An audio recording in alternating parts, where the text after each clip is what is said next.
Welcome to episode 6.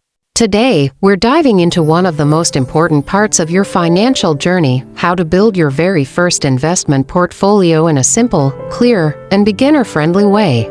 Before anything else, understand this. A portfolio is simply a collection of your investments, such as shares, index funds, bonds, gold, or cash. For beginners, the best approach is to keep things simple, diversified, and long-term. First, define your goal. Are you investing for retirement, trying to build wealth over time, or preparing for future security? A clear goal gives your portfolio direction and purpose. Next, know your risk level. Are you comfortable with market ups and downs, or do sudden drops make you nervous? Your risk tolerance helps you decide how much of your portfolio should be in shares versus safer assets.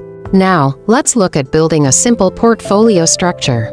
A balanced beginner portfolio often looks like this: mostly index funds or equities for growth, some bonds or fixed income investments for stability, a small portion in gold or cash for safety. This combination helps you grow your money while reducing sudden risks.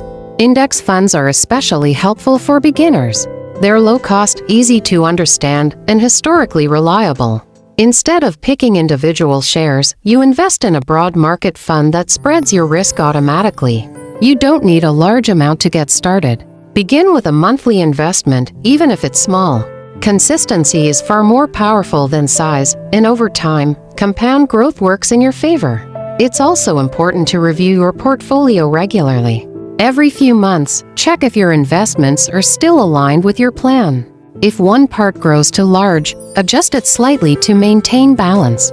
This keeps your portfolio healthy and stable. Here's the key message: building an investment portfolio isn't complicated.